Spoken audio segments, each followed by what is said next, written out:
siyang maglilihi. 14 years old pa lang siya, namatakda pa lang siyang ikasal kay Jose. No? Ngunit, walang imposible sa ating Panginoon. Amen? Lahat ng bagay ay mapangyayari ng ating Panginoon. Amen? Walang imposible sa Kanya. Ang hindi kayang gawin ng tao ay kayang-kayang gawin ng Diyos. Amen? Malakas na palakpak sa ating Panginoon. Kaya tanong sagot ni Maria, no? Kahit tayo, no? Kahit ikaw, pag sinabihan ka na maglilihi, siyempre magugulat ka. Minubos ka na nga eh. Paano ka bang maglilihi? Diba? Kaya nga, walang imposible sa Diyos. Lahat mapangyayari ng Diyos. Amen? Malakas na palakpak sa ating Panginoon. Kaya ang sabi ng anghel, no? Sapagkat bababa sa iyo ang Espiritu Santo at mapapasailalim ka sa kapangyarihan ng kataas-taasang Diyos. Amen? Kaya ikaw ay maglilihi at manganganak ng isang sanggol na lalaki at tatawagin mo siyang Emmanuel. Na ang ibig sabihin ng Emmanuel ay si Jesus. Amen? Malakas sa palakpak sa ating Panginoon. Sapagkat siya ay tatawaging anak ng Diyos. Amen? Kaya ano sagot ni Maria, mga kapatid? Ako'y alipin ng Panginoon. Mangyari nawa ang iyong sinabi. Amen? At umalis na yung anghel. Amen? Malakas sa palakpak sa ating Panginoon. So, kailan naman ipinanganak ang ating mahal na inang Maria? Yan, no? Yan, no? September 8, nung ipinanganak ang ating mahal na Birheng Maria. Saan siya ipinanganak? Saang lugar siya ipinanganak? So, sa Nazareth, Galilea. Doon siya ipinanganak. Amen? At sino naman ang kanyang mga magulang? Anong pangalan ng kanyang mga magulang? Santa Ana at si San Yan, Joaquin. si Santa Ana at saka si San Joaquin. Amen? Yun ang kanyang mga magulang. Anong trabaho naman ng mga magulang ni Maria? Anong trabaho ng kanyang mga magulang? Yan. Ang trabaho ng kanyang mga magulang ay sila ay magsasaka. Amen? Pastol na tapat na naglilingkod sa Diyos. Amen? Yun yung trabaho ng kanyang mga magulang. Amen? Sa panahon ng pagsasama ni Santa Ana at saka si San Joaquin, sila ay hindi nagkaroon ng anak. Amen? Kaya si San Joaquin, siya ay nanalangin ng 40 araw doon sa ilang upang humingi ng anak sa Diyos. Amen? At si Maria at si Santa Ana, siya ay naiwan doon sa kanilang tahanan at mataimpim din siya na nanalangin na dinaing niya sa Diyos ang kanyang kadustaan. Amen? Malakas sa palakpak sa ating Panginoon. Kaya sila, nangako si Santa Ana sa ating Panginoon. Kaya mangyawe, nangako si Santa Ana na kapag siya ay biniyaan ng anak, ay palalakihin niya yung kanyang anak at itatalaga niya sa paglilingkod sa Diyos. Amen. Malakas sa palakpak sa ating Panginoon. No? Kaya matapos siyang nanalangin, ito ay pinugon ng Diyos, yung kanilang panalangin na mag-asawa. Amen? Kaya sa kanyang katandaan, ay naglihi siya. Naglihi si Santa Ana. Amen? At sa pasimula ng kanyang paglilihi, tunay na walang bahid ng salang orihinal ang dumumi sa kanilang anak. Amen? Malakas sa palakpak sa ating Panginoon. Kaya nagalak ang mag-asawa sa pagsilang ng kanilang anak na babae na pinangalanan nila Maria. Amen? Amen? Na magiging ina ni Jesus. Amen? Malakas sa palakpak sa ating Panginoon. Kaya nung sa pagsapit nito ng ikatlong taon ni Maria, ng Bata Maria, ay dinala sa templo ng Diyos sa Jerusalem, no?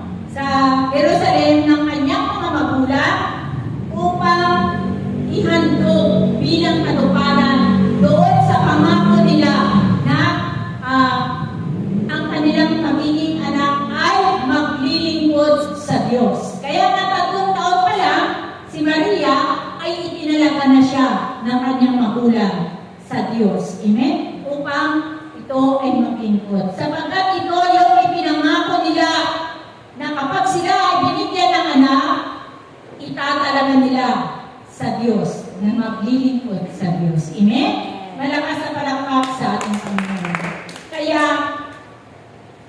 Kaya si Maria ay naglingkod siya doon sa templo ng Diyos sa Jerusalem, no? Kaya nga, para danasin niya doon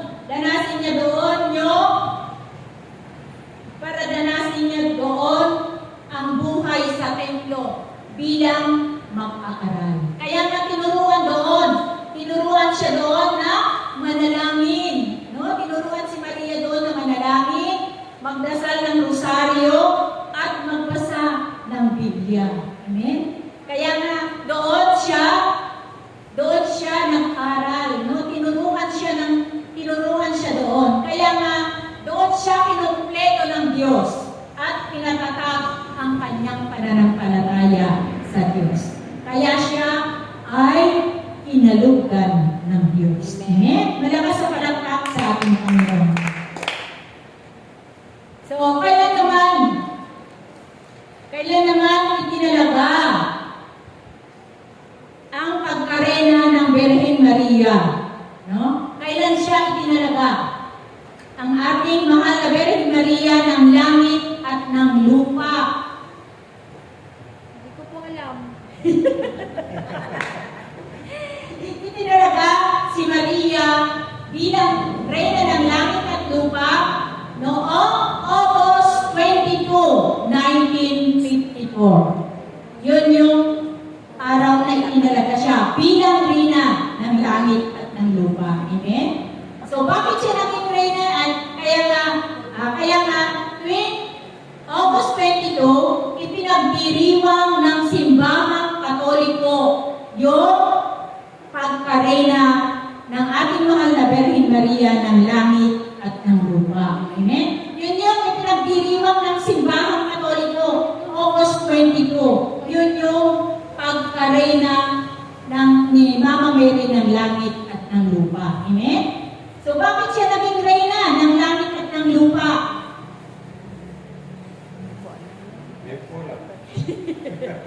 Sapagkat siya ay ina ni Jesus at si Jesus ay hari. Amen? At siya ay ating ina at nanay nating lahat. Amen? Ano yung tungkulin niya bilang reyna ng langit at ng lupa? Ano? Ang tungkulin ng ating mahal na ina bilang reyna ng langit at lupa, tungkulin ni Mama Mary bilang reyna, naroon si Mama Mary doon sa sentrong Jerusalem, sa harapan ni Mang Yahweh, no? Na nananalangin para sa ating lahat. Amen? Siya ay nanaog sa lupa tulad ng mga anghel, no? Para tayo ay subaybayan, no? Pinupuntahan tayo para gabayan at kausapin ang ating mahal na Inang Maria. Amen? Malakas sa palakpak sa ating Panginoon. Katulad, no? Aparisyon ng Fatima. Amen? Yung aparisyon ng Fatima sa Fatima, Portugal. Amen? Ito ang unang aparisyon ng mahal na Birhen ng Fatima na aprobado ng mga obispo sa buong mundo. Amen? Ito ay naganap noong May 13, 1917. No? Sa Fatima, Portugal.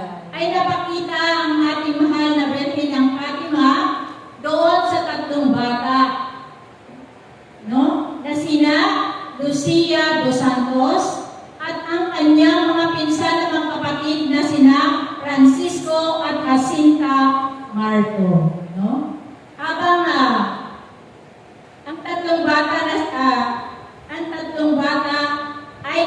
habang sila ay nagpapastol, kinaumagahan sila ay nagpapastol ng mga tupa sa lugar na tinatawag na Cova de Area, no? Sila ay nagpapastol, habang sila ay nagpapastol, ang mga bata ay naglalaro doon sa kanilang pinagpapastulan, ay nakakita sila na kumikinang, na parang kidlat, no? Alam niyo ba yung kidlat? Di ba? Yung kidlat, kumikislap, amen, nakita nila, no? Parang kidlat. At pagkatapos, nung nakita nila na kumikinang na parang kidlat, ay nakita nila ang mahal na Birhen ng Fatima doon sa maliit na puno na tinatawag nila oak tree. Amen? Si Mama Mary ay naroon sa ibabaw ng puno, no?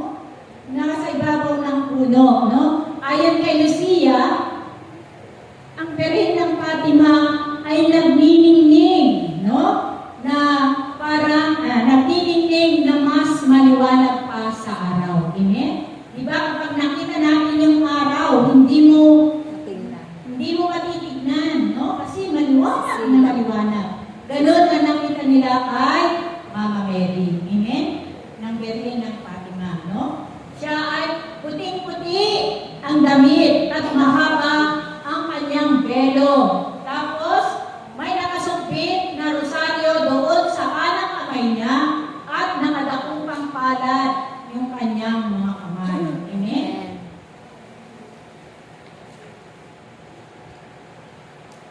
Yan. At siya ay napakagandang babae. Amen. Kaya nga, si Mama Mary ay hiniling nung nagkita sila ng tatlong bata, ay hiniling ng Birhen ng Fatima na sila ay bumalik doon tuwing ika-13 ng kada buwan, no? Tuwing ika-13 ng kada buwan, ay babalik doon sila at magkikita sila doon tuwing ika-13 ng kada buwan, no? Kaya nga, no, pagdating ng October 13, no, sila ay bumalik ulit doon, no? Kasi yung October 13 na yun, ay doon lang sasabihin, no? Doon lang magpapakilala ang mahal na Birhen ng Fatima na siya ang Santo Rosario, siya ang mahal na Birhen ng Santo Rosario. Amen. Siya ay nagpakilala na siya ay Holy Rosary. Amen. Doon sa tatlong bata. Kaya nga, sinabihan niya doon sa tatlong bata na sabi niya, ay manalangin sila araw-araw. Amen. Kasi nga, merong nagaganap na digmaan doon. Kaya nga si Mama Mary, mahal na Fatima, ay sinabihan yung tatlong bata na manalangin sila araw-araw ng Santo Rosario. Amen. Para sa kapayapaan ng mundo at sa pagtatapos ng unang digmaang pandaigdig. Amen. Para matapos yun at magkaroon ng kapayapaan. Amen. Tara ka sa palakpak sa ating Panginoon. Kaya nga, tuwing October 13, ay ipinagdiriwang ng simbahang Katoliko ang Fatima, ang Birhen ng Fatima, tuwing October 13, no? Tandaan natin, October 13, ipinagdiriwang ng simbahang Katoliko. Yun yung araw na ipinagdiriwang yung mahal na Birhen ng Fatima. Amen? Malakas sa palakpak. Kasi ito po ay aprobado ng mga obispo. Inaprubahan ng mga obispo ito. Noong 1930, inaprubahan ng mga obispo sa buong mundo na ang aparisyon ng Birhen ng Fatima, ito ay authentic at tunay na aparisyon. Amen? Malakas sa palakpak sa ating Panginoon. Kaya nga, yun, no? Yung Birhen ng Fatima, no? Na si Mama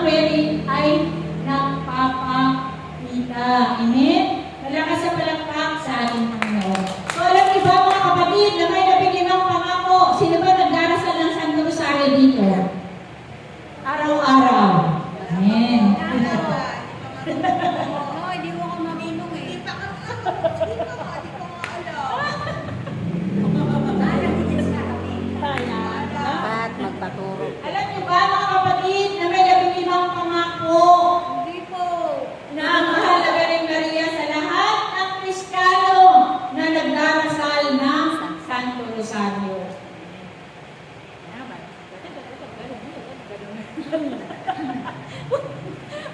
Babasahin para kayo na, oh.